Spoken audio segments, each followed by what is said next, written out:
part of the game. It's a rich thing.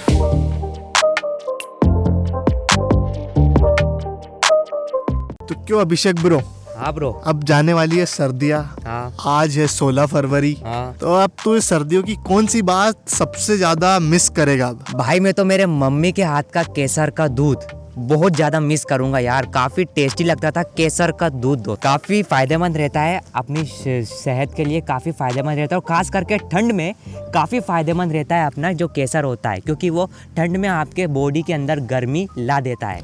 लेकिन तुझे पता है केसर का क्या रेट चलता है? जो ओरिजिनल कश्मीरी केसर होती है ना, हाँ, उसका पता नहीं यार। तो देख 1 केजी, हाँ, 1 किलो कश्मीरी केसर का रेट मिनिमम, हाँ, लो ग्रेड का माल भी होगा ना, वो भी 3 लाख रुपए किलो से स्टार्ट होता है। भाई 3 लाख रुपए किलो? ओरिजिनल कश्मीरी केसर की बात कर रहा हूँ, या हर कोई इसी केसर की बात नहीं कर रहा हूँ, जिसके जो रेशे होते हैं ना केसर के, हाँ, वो भी मतलब लगभग बहुत लंबे होते हैं आम केसर के मुकाबले। तो भाई तू जरा बताएगा कि ये जो केसर होता है, सेफ्रॉन होता है, ये इसकी जो प्रोसेसिंग होती है, किस प्रकार से इसको प्रोसेस किया जाता है सेफ्रॉन को? तो भाई यही तो एक्सप्लेन करने वाला हूँ आज की इस वीडियो में यार। अरे तू वाह। सबर ले। हाँ, लेकिन वीडियो में बताऊँ, तुझे भी एक्सप्लेन करूँ उससे पहले सुन। हाँ, मैं बता रहा हूँ, तू सुन रहा है, यानी कि मैं अभी तेरा गुरु हूँ, हाँ, तो तू मेरा शिष्य है। हाँ। तो ये चश्मा गुरु के सामने नहीं लगाते हैं, गुरु को सुपीरियर फील होने दो यार तुम, ठीक है? गजब करते हो गुरुजी। तो चलिए दोस्तों, आज की इस वीडियो में हम बात करने वाले हैं केसर की प्रोसेसिंग के बारे में, और जानेंगे किस तरीके से केसर खेत से होते हैं आपके घरों तक पहुंचता है। तो चलिए दोस्तों, इस वीडियो को शुरू करते हैं। तो भाई जैसा कि तूने बताया कि जो केसर होता है वो काफी महंगा बिकता है, काफी लाख किलो का बिकता है। तो ऐसे तो हमारे जो किसान है वो केसर की खेती करके लखपति बन जाएंगे, काफी अमीर बन जाएंगे। तुझे क्या लगता है? तो देख भाई, ऐसा बिल्कुल नहीं है कि जो चीज सुनने में जितनी प्यारी लगती है ना कानों को, उसकी उतने ही ज्यादा लिमिटेशंस होते हैं, उतने ही ज्यादा उसमें बंधक होते हैं। जैसे कि तुझे एक बताता हूँ, जो केसर होता है, हाँ, तो अपन 5 से साढ़े 5 हजार स्क्वायर फीट जगह में मात्र आपको 50 ग्राम केसर का उत्पादन होता है। सिर्फ 50 ग्राम? हाँ, तो वही सोच, तू इतनी जगह में मात्र 50 ग्राम का उत्पादन हो रहा है, तो 1 किलो केसर का उत्पादन लेने के लिए कितनी ज्यादा जगह की आवश्यकता होगी अपन को। और जिसके बाद जो तापमान की बात करें, तो आपको इसके लिए देख, कश्मीरी केसर सबसे महंगा बिकती है। तो कश्मीर का क्यों बिकता है? क्योंकि केसर वो सबसे ज्यादा मतलब कोल्ड इन्वायरमेंट में, ठंडे इन्वायरमेंट में काफी अच्छे से केसर की खेती होती है। हाँ, तो हर जगह अपने देश में इतना ठंडा इन्वायरमेंट हो नहीं पाता। हाँ। बात करें राजस्थान की, तो कोई कैसे करेगा कोई किसान राजस्थान में केसर की खेती? तो भाई क्या अपने इंडिया में क्या कश्मीर और उधर के हिमाचल के इलाकों में केसर की खेती की जाती है क्या, कि और दूसरे इलाकों में नहीं की जाती है क्या? नहीं, ऐसा नहीं है। केसर की खेती लगभग कर तो सकते हैं आप, हर इलाके में कर सकते हैं। हाँ, लेकिन जो सबसे बेंचमार्क है अपने देश में, जो सुप्रीम क्वालिटी का केसर होता है, हाँ, वो इधर से आता है। इसीलिए तो कह रहा हूँ कश्मीरी केसर। तो गुरुजी, सबसे पहले तो आप हमें केसर की खेती के बारे में कुछ बताइए, क्योंकि जो केसर है, जो सेफ्रॉन है, उसकी जो खेती करना काफी रेयर है। हमारे जो व्यूवर्स है और हमें भी नहीं पता कि जो केसर की खेती है उसके कैसे पौधे होते हैं, मतलब उसकी खेती कैसे की जाती है।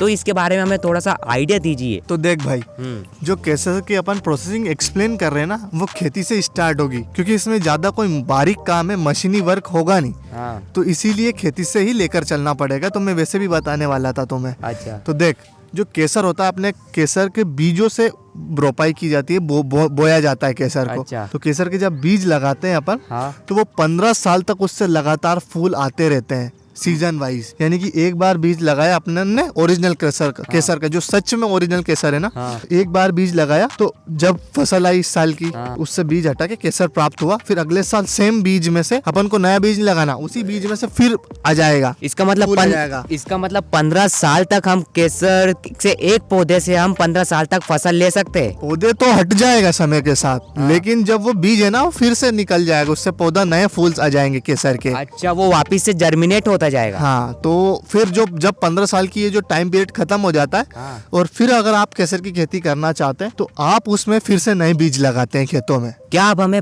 केसर के पौधे के बारे में थोड़ी सी जानकारी देंगे कि केसर का पौधा कैसा होता है, कैसे उसमें जो रेशे होते हैं, जो केसर के रेशे निकलते हैं, इसके बारे में हमें थोड़ी सी जानकारी दीजिए। ओके ब्रो, देते हैं, शिष्य जरूर देते हैं। तो देखो ब्रो, जितने भी लोग देख रहे हैं, केसर का बीज लगाया, तो ऐसा नहीं होता कि वो पेड़ काफ़ी बड़ा होगा, काफ़ी बड़ा पौधा निकलता है। केसर के बीज से जो फिर जो पौधा निकलता है, ओपनिंग निकलती है, वो लगभग जमीन से 2-3 इंच ऊपर होकर ही खत्म हो जाती है। मतलब ज़्यादा बड़ा उसका पौधा होता नहीं है। जैसे अपन लहसुन प्याज के वो पौधे देखते हैं, ग्रीन ग्रीन वो निकलता है, तो वैसा निकलता है और उनमें से फूल आते हैं ब्लू कलर के जैसे, और उन फूल के अंदर रेशे होते हैं। तो एक फूल में 2-3 रेशे होते हैं, और जो कि अपन ने देखा है सेफ्रॉन कलर के होते हैं, केसरिया रंग के होते हैं। वहीं साथ में उनके उन रेशों के साथ में कुछ पीले रंग के भी कुछ निकलता है, लेकिन वो एक्स्ट्रा पार्ट होता है, वो कुछ मतलब का नहीं होता।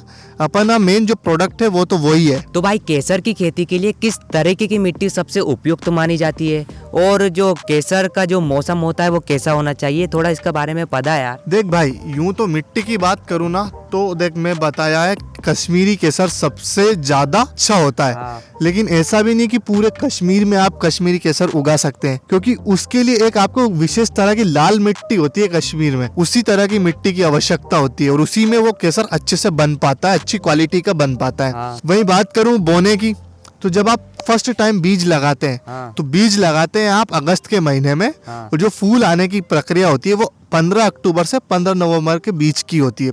तो इन महीने में आपका बीज मतलब फूल आने लग जाता है। लेकिन फूल आने के बाद जो रेशे बनने की प्रक्रिया होती है, ये काफी कठिन वाली होती है, परिश्रम वाली होती है, किसान को काफी मेहनत करना होता है। बात करूं जो लेबर का खर्चा होता है ना, लेबर कॉस्ट काफी ज्यादा आ जाती है, क्योंकि आप इतना बारीक काम है कि इसमें आप इतना बारीक और इतना महंगा काम है कि मशीन का उपयोग कर ही नहीं सकते, क्योंकि मशीन का उपयोग करेंगे तो आपका केसर इधर उधर हो जाएगा।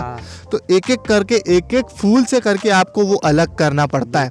तो ऐसे आपकी केसर की जो काफी ज्यादा कॉस्ट आ जाती है। चल तेरे को एक फनी सी बात बताता हूँ, मतलब काफी इंटरेस्टिंग बात है। 1 ग्राम केसर को प्राप्त करने के लिए आपको लगभग दोस्तों है ना, देख जितने भी रेशे होते हैं केसर के, तो लगभग 150 से 160 रेशे मिलकर कश्मीरी केसर का 1 ग्राम केसर बनाता है। सोच कि एक पौधे से आपको 1 या 2 रेशे ही प्राप्त हो रहे हैं, तो आपको कितने ज्यादा फूल की आवश्यकता होगी, और कितनी ज्यादा जमीन की आवश्यकता होगी, और मेहनत कितनी ज्यादा लगेगी। वो बारीक काम है, तो एक एक करके लेबर निकालेगी तो खर्चा भी कितना ज्यादा हो जाएगा। बिल्कुल। अब ये तो पता चल गया हमें कि मतलब ये रेशे कितने टाइम में आते हैं, लेकिन जो केसर का पौधा होता है उसे हार्वेस्टिंग के लिए तैयार होने में कितना टाइम लग जाता है? देख ब्रो, बताया तो है कि आपका मेन टाइम जो होता है फूल बनने का, वो होता है अपना 15 अक्टूबर से लेके 15 नवंबर के बीच का। तो इस बीच में मतलब रेशे आ जाते हैं। फिर जो फूल रहते हैं ना, उसमें से रेशे निकालो नहीं तो वो सूखने लग जाते हैं। तो इस टाइम इसकी हार्वेस्टिंग कर ली जाती है। मतलब मेनली अक्टूबर नवंबर में इसकी हार्वेस्टिंग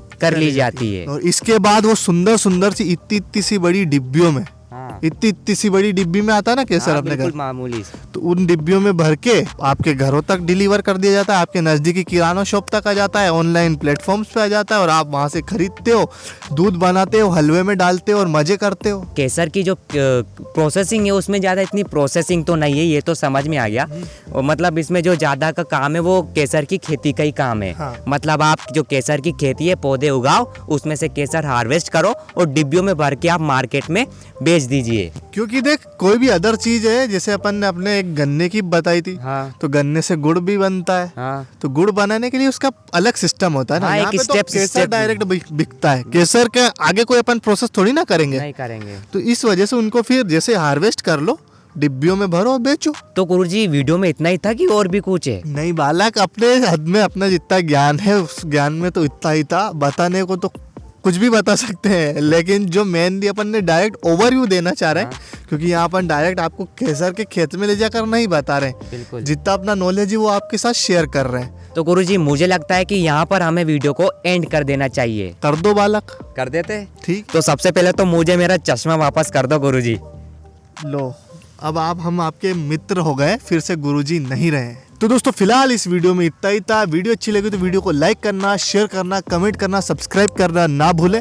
चैनल पर फर्स्ट टाइम आए हो, फर्स्ट टाइम हमारी वीडियो को देख रहे हो, तो सब्सक्राइब बटन पे मुक्का मार के ऑल वाला जो बटन है घंटी का, उस पे ऑल पे भी मुक्का मार दो, तो दोनों ही क्लिक हो जाने चाहिए। तब तक के लिए मिलता हूँ आपसे अगली वीडियो में।